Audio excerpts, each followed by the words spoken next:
पेडणे तालुक्यातील विरनोडा येथील रंगनाथ परब यांनी वीज विभागासमोर आंदोलन छेडले आहे.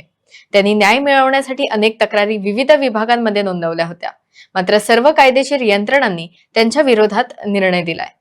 तरीही परब आपल्या मागण्यांसाठी ठाम असून त्यांनी वीज विभागासमोर बसून न्याय मिळेपर्यंत लढा सुरू ठेवण्याचा निर्धार त्यांनी व्यक्त केलाय.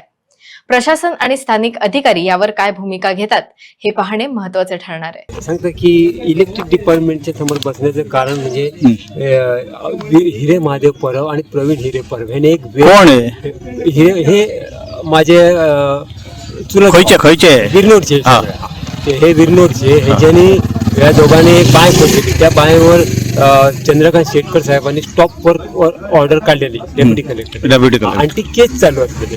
त्याच्या वक्तार केस चालू असून सुद्धा हे हिरे परब आणि प्रवीण हिरे परब ॲडिशनल कलेक्टर तो थंय बेकायदेशीर कामच करीत करी. त्याच्या वक्तार तेंच्यांनी मग काय 1 वर्षांनी साधारण थंय बेकायदेशीर लाईट घेतली. ही मी त्या डिपार्टमेंट त्या वॉटर पंपा खातीर बांयचेर.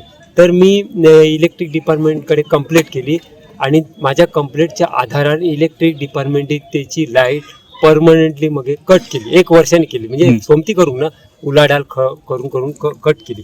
त्याच्यानंतर परत ही लाईट गेल्या सप्टेंबर 24 ह्या हिरे परबनी परत ती हायकोर्टात जाऊन घेतली. हायकोर्टात कशी घेतली, माका तिने पार्टीज करून म्हणजे एकदम चोरीच्या मार्गाने घेतली आणि इलेक्ट्रिक डिपार्टमेंटवर कंप्लेंट करून घेतली. आणि इलेक्ट्रिक डिपार्टमेंटने सुद्धा माका काहीच कळवलं. खरं कळून जायचं कारण मी पहिली पार्टी असले ना, काहीच करून घेतली.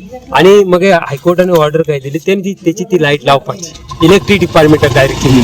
आणि जसं कलेक्टरने डेप्युटी कलेक्टरने जसं तो जी बायची केस चालू आहे ना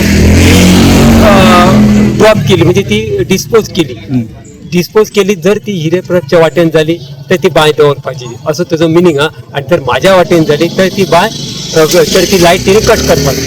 आता डेप्युटी कलेक्टरनी फाटल्या महिन्यात ऑर्डर पास केल्या हिरे महादेव परबच्या अगेन्स्ट, बरोबर. त्याच्या तर अगेन्स्ट केल्या म्हणून मी कंप्लेंट केली त्याची. आता लाईट करा पण इलेक्ट्रिक डिपार्टमेंटनी मला सांगला आपण त्याची लाईट काढतो ना. खयचे इलेक्ट्रिसिटी डिपार्टमेंट पेडण्याचे लाईट काढतो कित्याक काढतो तर आपण ते लॉ डिपार्टमेंटात धाडला. तर मी इलेक्ट्रिक डिपार्टमेंटाक एक नोटीस धाडला की तुम्ही बेगिना लॉ काय तो निर्णय घ्या, अदरवाईज मी उपोषणाक बसतलो. म्हणजे तू आज सांगलेलं त्यांना उपोषणाक बसतो सगळे 1 महिन्यावर मी त्या लेटर दिलं की आपण लाईट काढा हायकोर्टाच्या डायरेक्शन प्रमाणे. कारण आम्ही हायकोर्टात मेहनत पैसे जातात ना आमचे खर्च. त्याच्यात तर आपण वटू साहेब जे आहेत ना, वटू सावंत साहेब अजून काय निकाल आणणार ते सांगतात. आम्ही लॉ डिपार्टमेंटात धाडलेला, जर आमचं लॉ डिपार्टमेंट सांगात आमका की ही लाईट कट करतो अदरवाईज कट करतो ना. म्हणजे त्यांना काय दिसतं वटू सावंत साहेबाक की त्यांचं लॉ डिपार्टमेंट मोठो हायकोर्ट मोठो, म्हणजे हायकोर्टात तो मानणं ना असं झालं. आणि अजूनही त्यांनी एक मिस्टेक केला की त्यांनी डेप्युटी कलेक्टरच्या ऑर्डरीत सुद्धा एक संशय व्यक्त केला. ते